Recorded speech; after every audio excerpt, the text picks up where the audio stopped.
Namaste and welcome back to another episode of the Sapient. Today I'm speaking so fast because I just had coffee. And we have a special guest. His name is something that I cannot pronounce, so I'm just going to call Andrew. So, welcome, Andrew, to the podcast. Thank you, Ganesh, for having me. I'm a bit jealous of that coffee, but it is what it is. I will manage without it. And again, thank you for having me. We're gonna have a blast. We're gonna Yes, rock and roll your beliefs and show you what's possible. yes, definitely. So, Andrew, where are you based out of, and what's your story? Ooh. I'm based in Thailand currently, so it's not that far away from you. Mm-hmm, And my story is long because I made all the mistakes possible.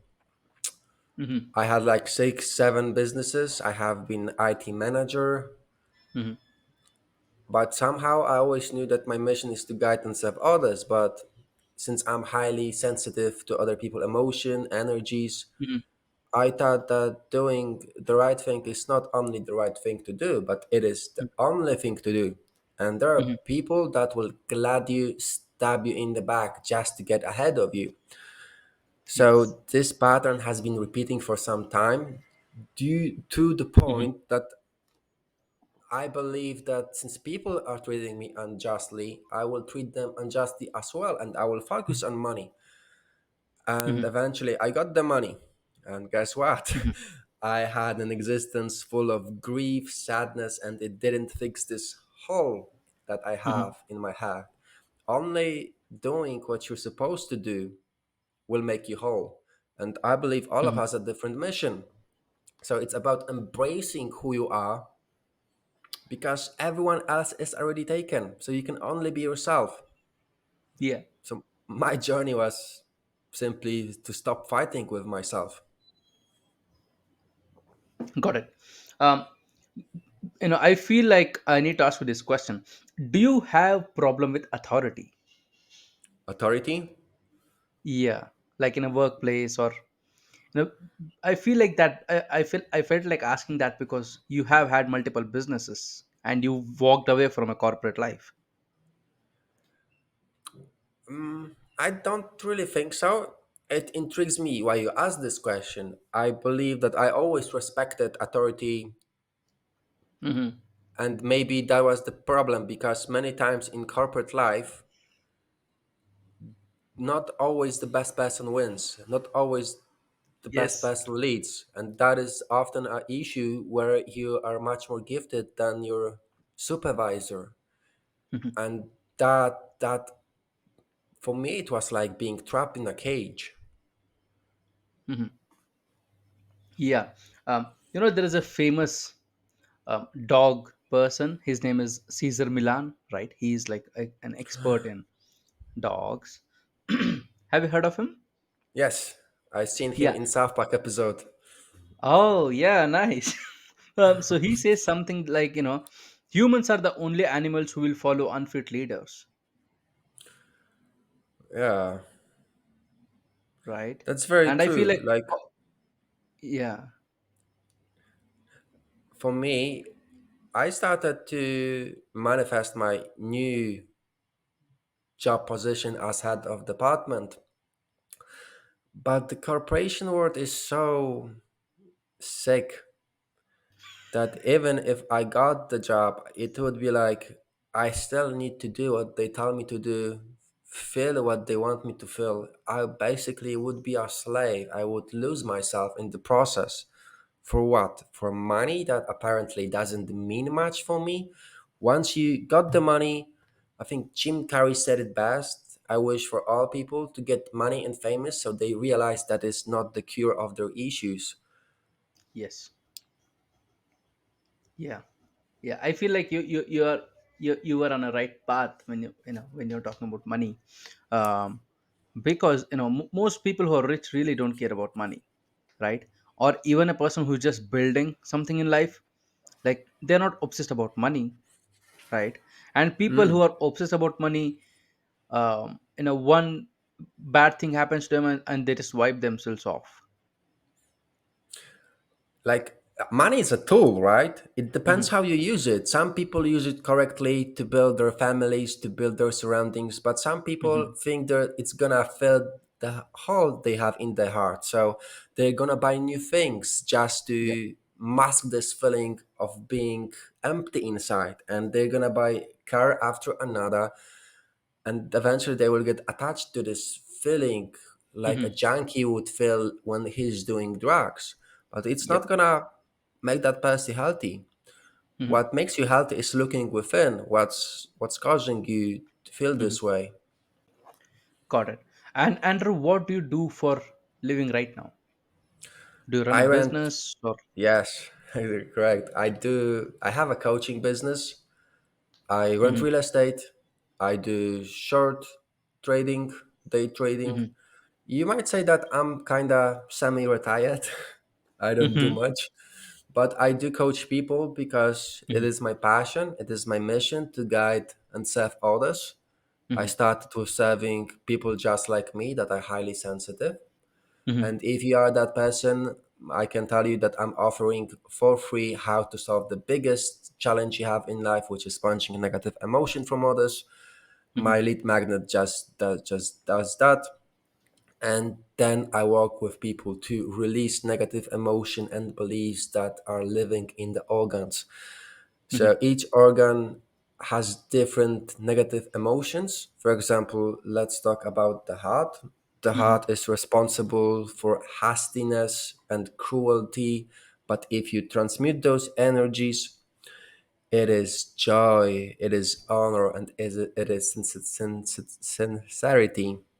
It Hmm. is from traditional Chinese medicine that the sages of the day that have passed found while observing the nature, the universe, that the organs within correlate to emotions, sounds, Hmm. and colors. And by sounds and colors, you can cleanse them. And the issue with beliefs is not only that we glorify what is restricting us and what is killing us.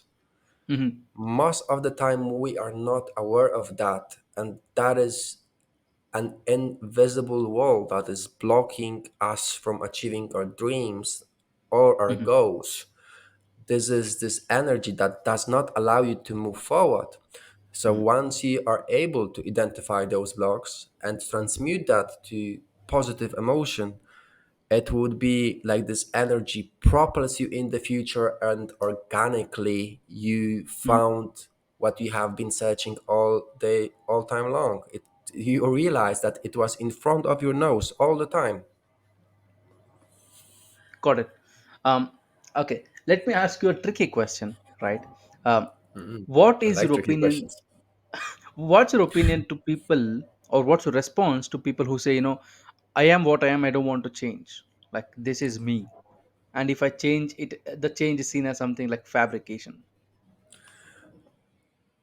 All reality is an illusion that has been created by thoughts and emotion. My question would be, who are you really? How do you know that's true? Or is it something that you just got attached to? Because we as a humans are full of weakness. We think that our thoughts define us. We think that our emotions define us. Is that true? No. Thoughts and emotions are tools that we have been given to experience ourselves within reality. And also, the thoughts and emotions do craft our reality. I believe that everything between heaven and earth is perfect, including us humans.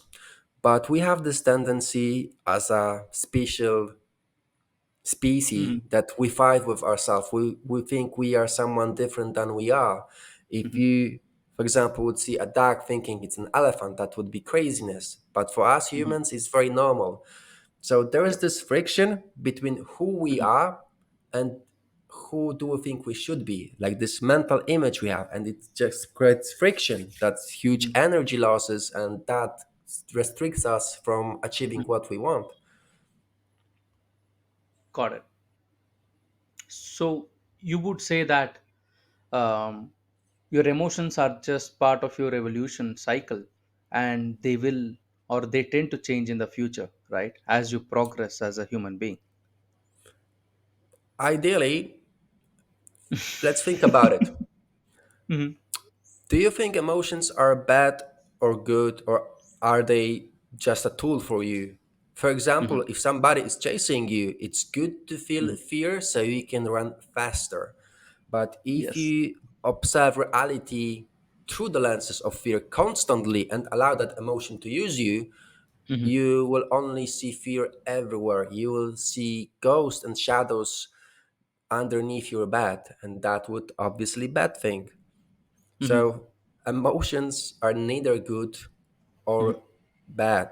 They are tools, and it depends of the user how that person use them. Okay. So, since you asked me indirectly, what does emotion stand for, right? I read it somewhere that, humans, when we are young, right, we believe in ghosts, we believe in souls, and paranormal activities. But as a human progresses in their life, few people stop believing in those things because they just realize how evil human can be. So they're not just afraid of anything else now, rather than the just human experience.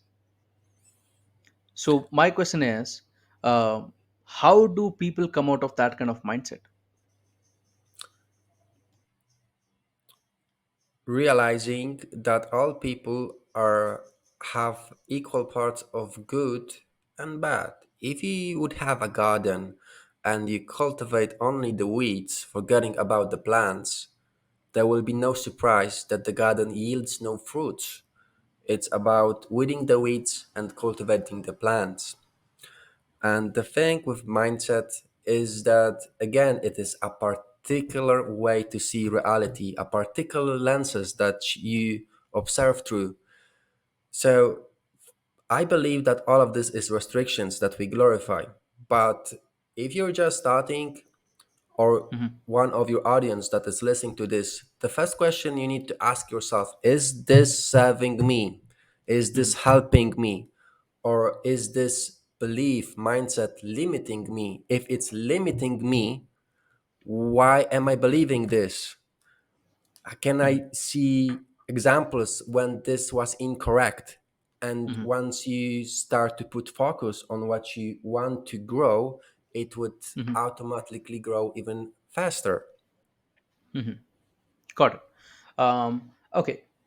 Once discipline is the hardest thing, I would say, to cultivate in a human being, right? I mean, some people have it, by default. They are just good with that attribution. But majority of people suffer with lack of discipline in their life, right? And if you really want to be disciplined, right, you have to Mm. go through a phase of suppressing your emotions, right? Suppressing your Because emotions.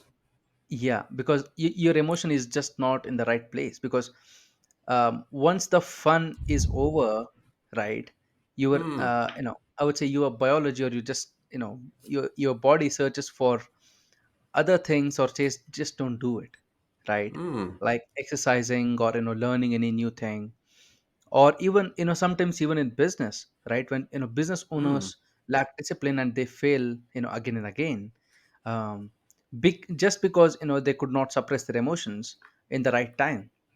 So suppressing emotion, is it the same as running away from your emotions?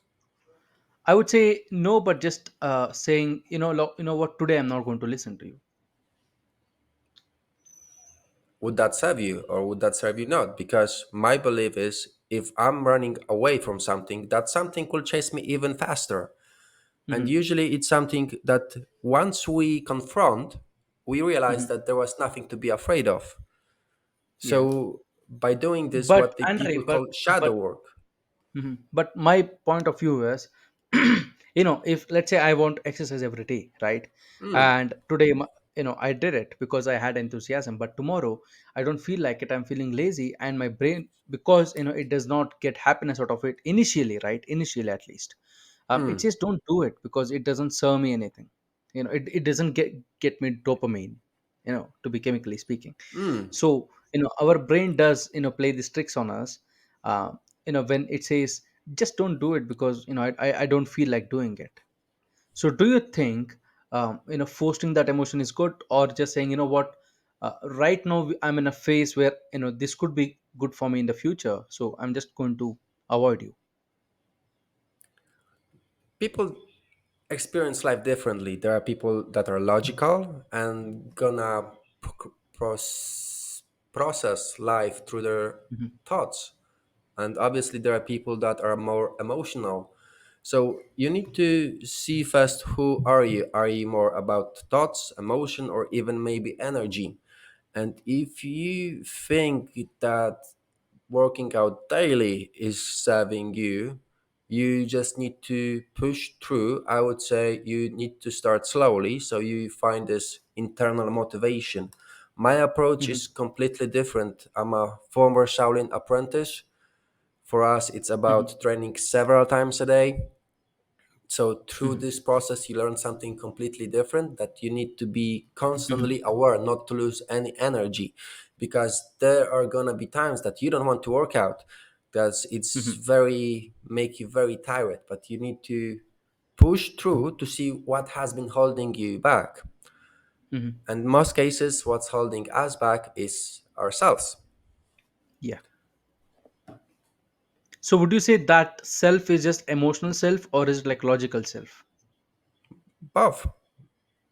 Mhm. It's what surrounds us, the environment, has been created by both our emotions and our thoughts. So let's dive deep into them. Thoughts are created by electricity running through our body. We have this computer between our ears because it makes decision, it processes data, it runs on electricity, and sometimes the electricity change its frequency.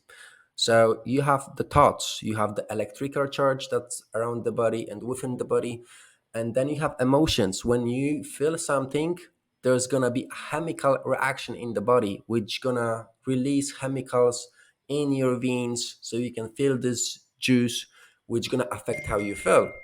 And both the chemical reactions, which is emotion, and both electrical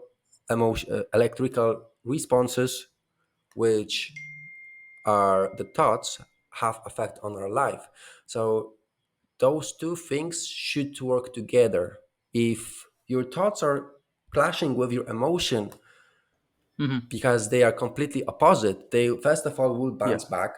If you're gonna force those to join, you will damage the body, because if that Mhm. electrical charge is not the same as this chemical charge, it would pretty much like you would put a boiling water to the cup and put it into the fridge.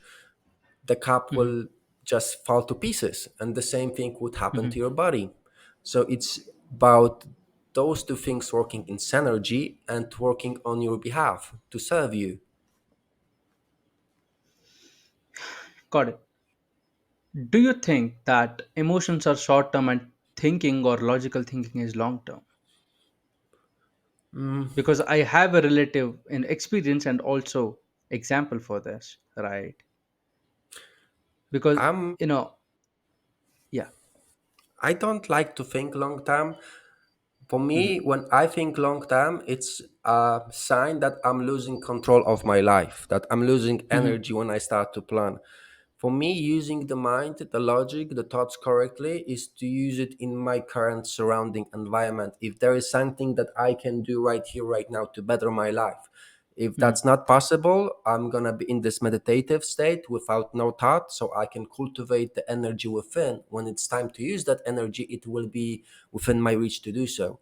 But if you spend that energy on mundane stuff like mundane thoughts, it's like spending money, and then you want to buy a house, but you have no money because you spend it on mundane stuff. So I don't. My objective is to have no thoughts, which is called Wu Mhm. Wei in traditional Chinese medicine or Taoism teachings. Acting Mhm. by not acting, but because people mostly interfere with life with their thoughts. And the truth is, if Mhm. you have an apple seed, you put it into the Mhm. ground, it will only turn out to an apple tree. There's no way it's Mhm. gonna be a peach tree or grapevine. No way. So if you Mhm. believe that you are who you are, just let it flow and don't interfere with the process. Mhm. Got it. The reason I asked you about the long term and short term is, um, I can give you a prime example in just financial life of people, right? Somebody might not feel like going to work today. That's what they're Hmm. feeling, right? But their logical process says you better get your ass back to work, otherwise you will be suffering by the end of the month because you have lots I of pay, right? So definitely that agree was with one that. of my angles. That was one of my angles where I was like, is emotion short term, and logical thinking is long term? Because Y- let me give you one more example, right? When you have a cup of cookie, or when you have a, I would say, a packet of cookies, right? You have that emotional urge to eat it right now, but your logical brain says, let it save, eat slowly to last for long time. Is motivation short term or long term? Motivation, I think itself I would is say, meaningless without discipline. yeah, I would say And motivation is very short term. yeah, it's useless to be honest. Yep, it's And probably one sleep cycle away. so let's talk about eating cookies. Eating cookies is no problem apart from this scenario when you are addicted to sugar and to cookies. For someone that doesn't eat cookies, it's like you put a cookie in front of him and it doesn't matter whether that person eats that cookie or not. It's whatever. But if you put that cookie in front of a person that is trying to quit eating cookies, that is trying to lose weight, that person is going to have internal conflict within himself and it's going to battle with his thoughts because he's going to try to eat that cookie. And those are pretty much the same event that people can experience completely differently. And what I would suggest is that you dive deep into yourself. Why do you want to eat that cookie? Why, what are you trying to suppress? Because most of the people, especially that they are running away from life and not doing the hard things, which is the only way you can progress.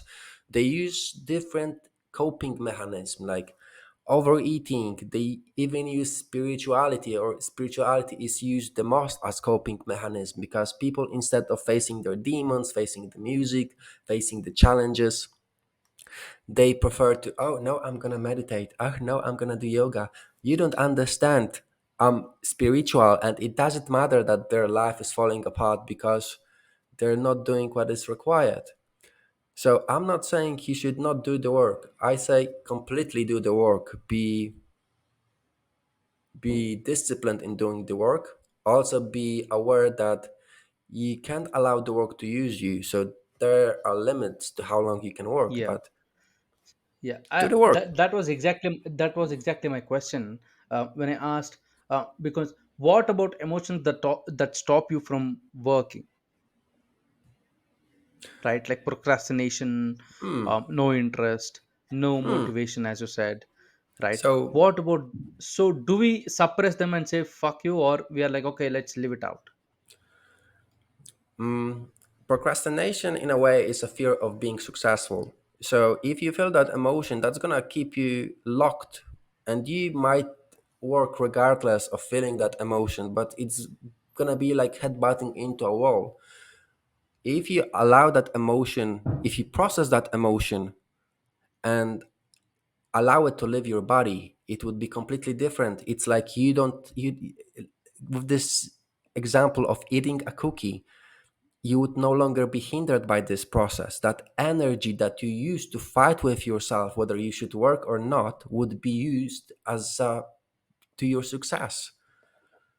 Yeah, but that would be logical thought process, right, rather than emotion. You can find it using thoughts and you can find it using emotions Hmm. because you just need to be really aware of that process and really go deep into it. And most people don't do it because either they think it's obvious, either they think it's embarrassing to have that process. But if you put focus on it long enough and observe it, just observe it, you will realize what it truly is. Because there's mostly a reason why you procrastinate. And maybe Hmm. you are afraid of being successful, and that is why you procrastinate. Okay, So, what if that person is naturally, a lazy person, just naturally, that's how that person lives, right? Because I would say most of smart people on this planet are lazy people. They're not very active. So they tend to find shortcuts all the time. And I feel like, um, so what would you say to those people who would say, I'm just naturally lazy about everything, even those things that I'm interested about? Let me ask you, is laziness the same as procrastination? No. Because, yeah, that's your answer. Because procrastination Yeah. is running away from something, and laziness is just chilling. Yes, that's what It's, I wanted you to clear to my audience, that procrastination is an emotion and laziness is a state of being, right? yeah, laziness is Yeah. conserving energy because Uh-huh. you just are, and procrastination, you are running Mhm. away from something, so you're losing Mhm. energy. And funny Yeah. thing about procrastination, it makes you tired. Mhm. Yeah. So yeah, because a lot of people confuse both of those terms, right? When they're talking about themselves, they say, I always procrastinate. I'm like, no, you might be lazy, but you're not Yeah. procrastinating, right? Because if you're taking active, conscious decisions to work towards something, you're not procrastinating. You're probably lazy. Yeah. So thank you for that, clearing that point of view to people. What do you feel about those people who do not have the capability to make these inner calculations? I think It you might like be to because. analyze a lot. If it's then again, Mhm. sometimes I feel like it would be a dog chasing its own tail. I'm gonna give you an example. Let's say we have a dancer. She dances beautifully, impress everyone around her. She goes to a show to dance, and she does it amazingly. Everyone is impressed, but out of nowhere, she starts to second guess her choices. She starts to overanalyze. She's no longer dancing. She's thinking about dancing. And guess what? She trips. Nobody is amazed and impressed no more. Mhm. There's the same thing with life. You either think about living or you just live. You Mhm. cannot do both. You cannot Mhm. walk left and right at the same time. Mhm. No, actually, the point of view that I was trying to give is, you said, right, sometimes we have to be balancing both of the things, that is emotion and logical thinking, right? uh, my question is what if people are not equipped, let's say, with necessary mindset to do those inner calculations in situations? What would be your suggestions to those? Because a lot of people say, right, like, I'm emotionally very shallow, or I'm too much emotional and not logical enough. And some people say, I'm very logical, I'm not emotional. Most of us are different, and that's perfectly fine. It makes us unique. So, if you have been born more logical than emotional, embrace that gift. That makes you unique, and don't overthink it. If you are born emotional and not that much logical, embrace that gift. It makes you unique, and don't overthink about it. Don't overfeel about it. Just do you, be you, and sooner or later your time will bloom. Just focus on living, and that's gonna take some challenges because no growth happens without failure. So Hmm. sooner or later, and if you grow faster, you will also fail much faster too. Hmm. And it's about embracing those failures, learning Hmm. through them.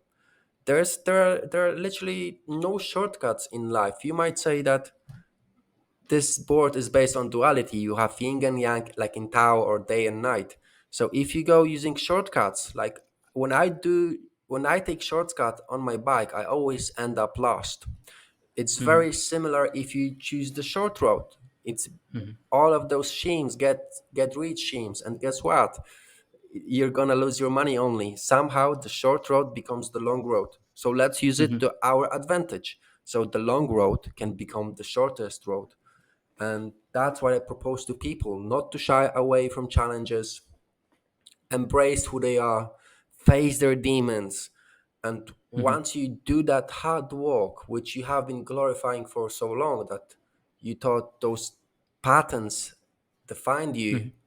and once you are able to let go of them, you will realize that what you have been looking all this Hmm. time is right in front of your nose, and you just had to grab it. Hmm. Got it. Um, okay, I would say this is my kind of another trick question. Um, a lot of people shut down emotionally, right, throughout their life. They might have had some trauma, or something happened to them where they were like, you know what, I'm going to shut down emotionally, and I'm going to only work from a logical place, right? And that works fine for those people who are naturally logical, but it doesn't work for those people who are emotionally dependent, right? Like they think more emotionally, or they feel things. So what would be your suggestions for them to come out of that kind of place? For those running from emotions, the emotions will chase you even faster. And if you want to look it from logical perspective, emotions will release chemicals in your body that will sooner or later addict your body to those chemicals. And I can assure you that there will be not good chemicals. Most of the internal organs have different negative traits, so this pent up energy in form of chemicals will damage that organ, will decrease your lifespan. Not only that, you are decreasing your potential, because this is exactly the way you should go to find success, because that is the thing that is holding you back the most. It's going to a hike and having a very heavy backpack. If you allow that backpack to just drop to the ground, not only you would be able to enjoy the journey so much more, but you would also be able to hike so much higher. Hmm. Got it. Yeah, I feel it does make sense, right? Of course, because you have been doing it for so long. Yeah, do you think that people who are strongly rooted in their culture or religion have more depth in them than those people who are not? It depends. Like, it's a very good question. I'm gonna give you an example from the Western perspective. Spirituality is a coping mechanism. People use it to escape from reality, and actually, more spiritual people are Christians than those that left their gods alone and use the Eastern way of life, because those beliefs, those religions, those culture is our ancestors' beliefs that they have passed to us within our genes.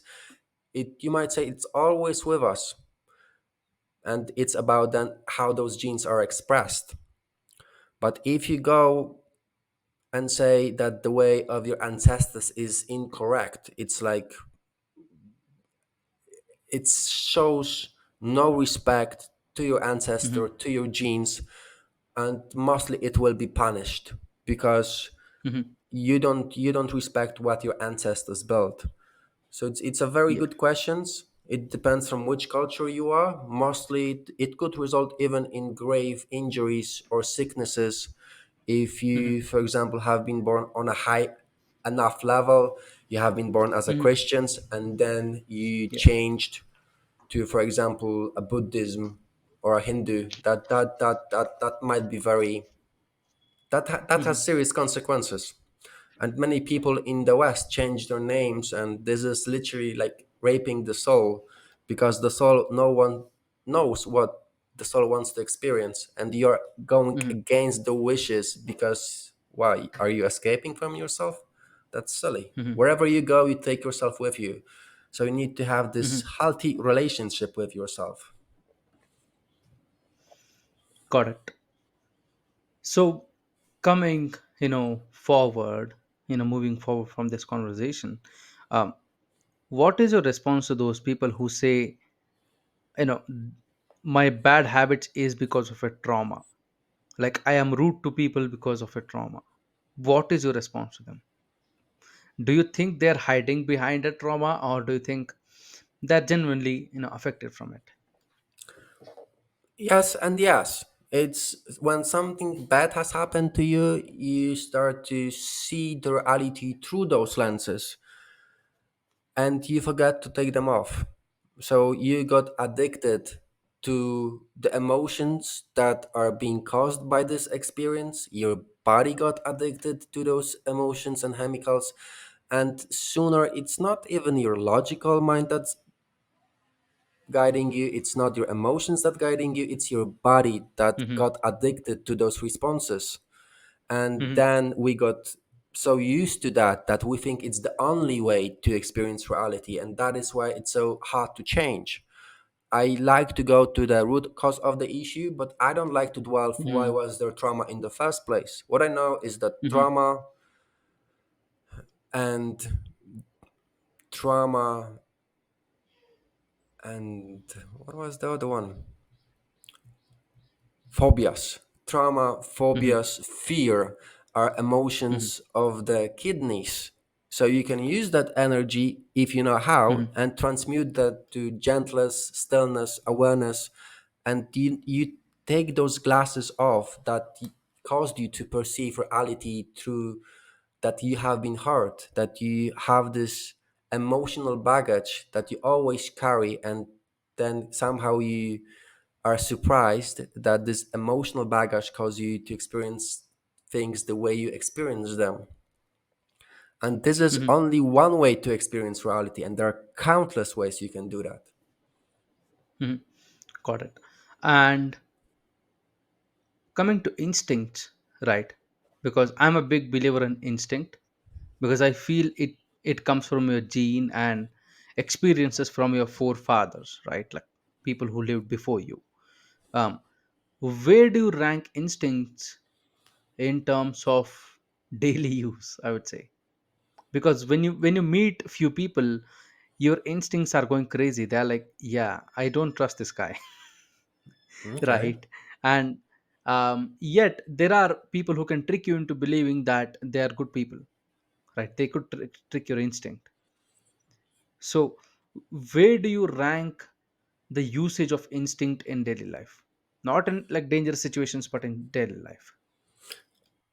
Are you a highly sensitive person? Because, well, most of highly sensitive people have experienced trauma in their childhood that caused them to be super aware of their environment. And they also give this benefit of doubt to others because they neglect their instinct or emotions. And Hmm. then when that people eventually cross them and stabs them in the back, they're like, I knew it. And you should trust your feelings if that's you. You should Hmm. trust your feelings because that's not an instinct, that's an energy that you are able to sense. And Hmm. if that energy is so different, then it's probably not good match. Most likely Yeah. 100%. Got it. Yeah, I read somewhere that the hardest thing is not to fool yourself. You are the easiest to fool.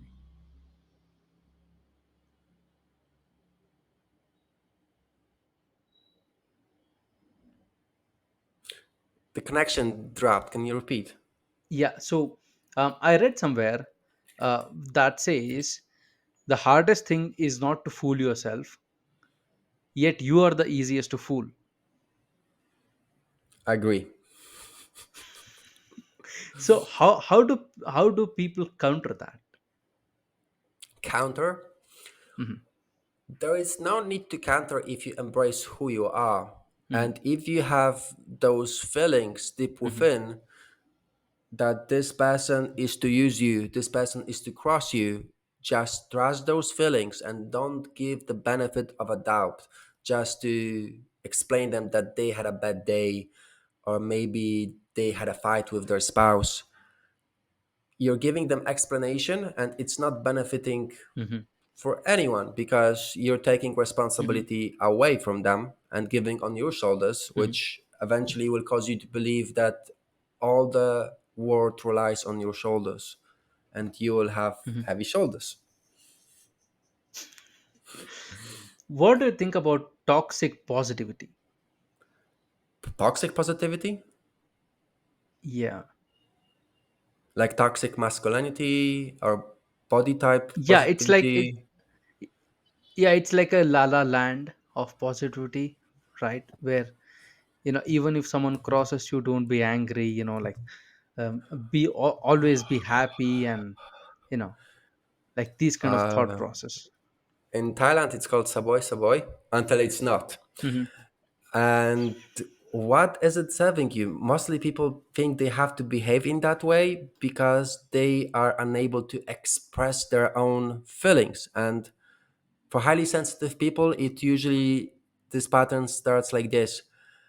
Mm, they have this ability to sense other people emotion, and that sometimes it's overwhelming, it's draining. So to cope, they start to daydream their thoughts, emotion, even their soul is elsewhere but the body.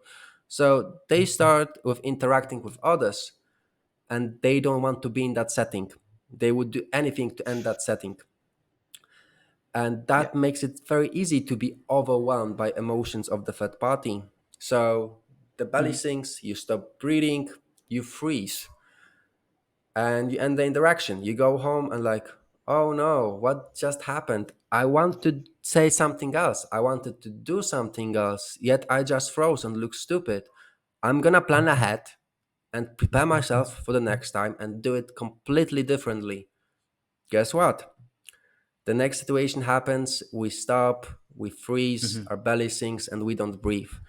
And that starts this vicious cycle of decreasing self esteem, self worth, and from this fear that was initially there, that we had fear in expressing ourselves, we might start to Hmm. hate ourselves. So fear becomes anger, and Hmm. then we experience reality through the anger. And maybe we Hmm. had been bullied as a kid. I have been bullied as a kid, so as a coping mechanism, I Hmm. started doing martial arts, I started going to the gym, but it didn't solve the issue at all. It kind of grow my Hmm. ego because, oh, I'm so strong, I'm so tough, look at my six pack, I can beat anyone. But it did not Hmm. help me at all. It just clouds my vision. Like I didn't Hmm. want to face those emotions and realize that it Hmm. wasn't my fault.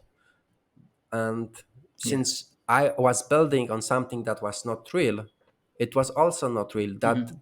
that journey of going to the gym to find my worth was doomed from the start.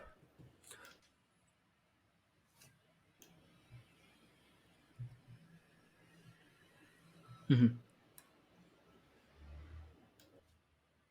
Got it. I lost you there for a second, but audio just relapsed. Not at all an issue. Um, Again, I hate to go back to animal examples, right? Mm, But uh, I know I read it on Facebook or on Instagram. They said there is no unconfident dog, right? A dog is like, yo, I am this, like, accept me as this. You can mm, try to teach a dog new things, but you cannot change a dog, or change an animal, right? Because they know their self-worth, I would say. They're like, yeah, I had three legs, so deal with it. They're not like, oh my god, I don't have a leg. um, Whereas humans, we linger on our weaknesses, right? I'm short, I'm tall, I'm overweight, I'm underweight, I look white, I look black, like we tend to linger on something but that we don't have. So do you think this is something that's natural, or is it something that we learn as we grow up? both. I think it all started with God creating humans on their image, and God is powerful, and we have power to create. The problem is we do it unconsciously and we don't know what we create. And sometimes, most often than not, what we have created is hurting us and is limiting us. A duck can only be a duck, a dog can only be a dog. But for humans, it's completely different. We have this Mm-hmm. mental image that we should be perceived in that way, Mm-hmm. and it's actually blocking our possibilities to grow Mm-hmm. because we want to start our growth from this mental image, and Mm-hmm. it's blocking us. Correct. Since you have worked in technology, right, let me ask you this. The introduction of technology, do you think that increased our urge to be perfect?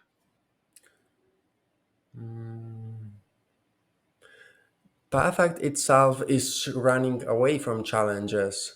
It's also a form from procrastination.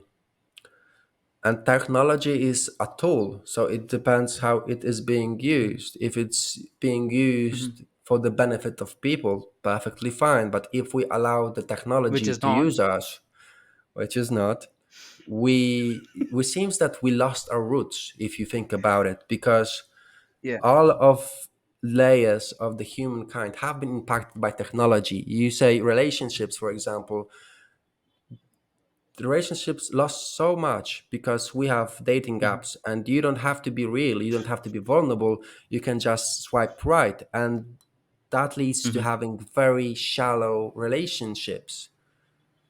Mhm. Like 100 years ago, having sex with someone was special, and most of the women that was about to be married used to be virgins. Now it's completely opposite. We lost those values thanks to technology. Mhm. And Yeah. like we are Yeah. always running Got to it. get Um. things causing us anxious, goal after goal, but we don't stop, and we don't think, is it really serving us? Why do we run? Like, Mhm. this is the rat race. Even if you win, you're still a Mhm. rat. Yeah. Yeah. Coming to the topic of technology, especially social media, right? We always see perfect lives of other people, right? And we as a generation, I'm just uh, classifying us as same generation. I don't know how old are you, I don't want to know. um, I'm like 28. So we grew up in a perfect time where there was pre-internet and post-internet, Mm, right? And you know my generation has personally seen the growth of social media because we mm, were the people who grew it, to be honest. Right. So we do understand that not everything that's on social media is like, it's mostly pretentious, it's not real, right? But anyone who is born after like 2010, maybe, who is like 14, 15 right now, right, they have always seen social media as another destination, right, where all perfect mm. things happen. Do you think that has increased the kind of load on young people's shoulder to be perfect?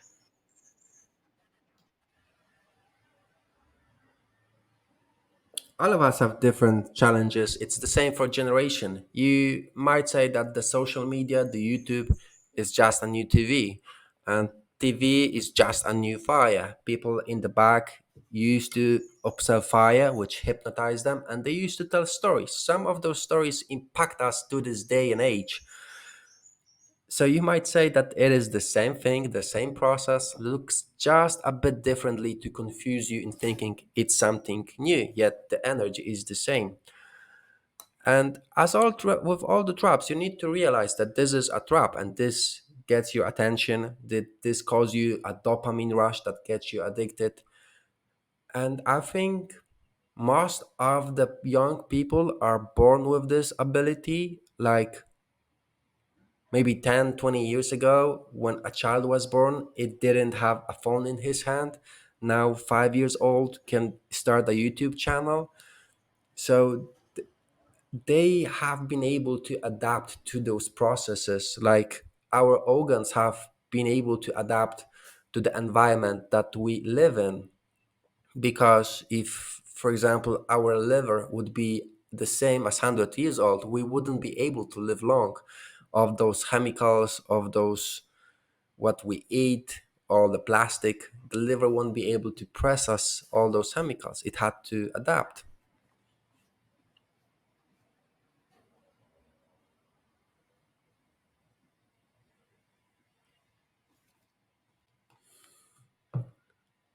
You're talking on mute, I believe. Yeah, I'm dumb. I know, I'm dumb. Yeah. No worries. Yeah. If people want to reach you, and they Hmm. just want to talk to you, or they just want to have a chat with you, what's the best place that they could do so? Easy to find. My webpage is sageendy.com. I Mhm. have a Facebook pages as well. It's facebook.com/empathcatalyst, facebook.com Mhm. slash your courage catalyst, and we Mhm. can take it from there. Got it. And What support do you provide in people's life? The support I provide is that they are able to identify who are they truly and what is blocking them. And I help them Mhm. to release those patterns so they are no longer hindered by themselves and organically their lives become better. I'm talking things about relationships, health, wealth. Once you are no longer limited by those blocks, it's literally like having thousand new options that you weren't aware that already exist in your life, and you just have to open them.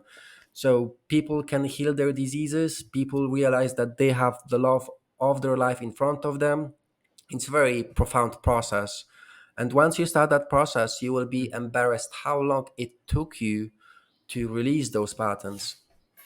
Got it. And my final question is, how do you work with resistance? Right. When Resistance. you want, yeah, when you want to change a person, right, and you suggest him something, and of course, there is initial resistance from those people. So how do you work on those resistances? I found out that what we glorify the most is what kills us the most. I also found out that all flowers bloom in due time. And if I'm gonna force someone to embrace my way of thinking or face their demons or challenges, it's gonna make me barbarian because all flowers bloom in due time. And if you're ready, you're ready. You will find a person that will help you. And it doesn't necessarily mean it's gonna be me. Someone that will give you the tools to grow beyond your current situation. But if you're not ready, nothing I say will matter. Nothing I do will matter because you won't see it as an opportunity. So it's about allowing people to grow in their own time. And ideally, I might say, you have a problem with this and this, but I will give you very brief directions in which you should go.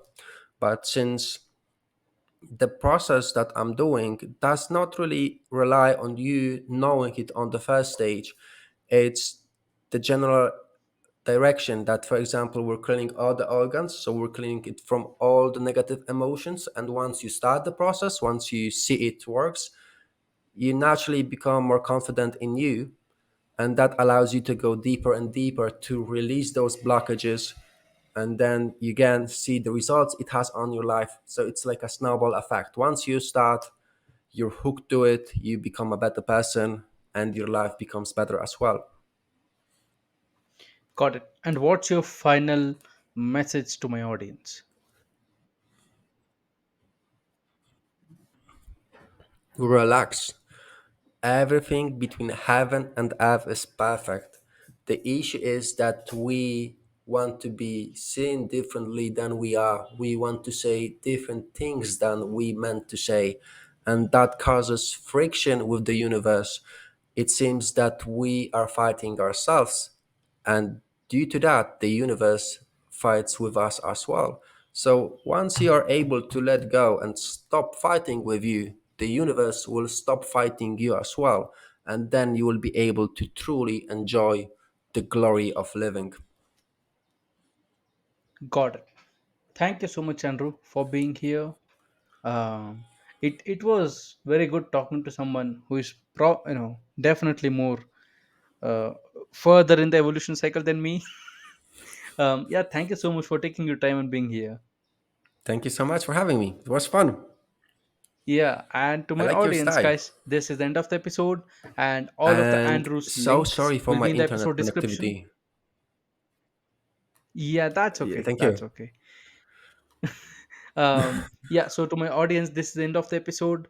If you have enjoyed this so far, or if you want to talk to Andrew, um, all of his social media description links will be in the description. So reach out to him, and just talk to him if you want to. And he also offers services. So if you feel like you could benefit from that, definitely just talk to him and figure out how you can go ahead from that. And until next episode, thank you and take care.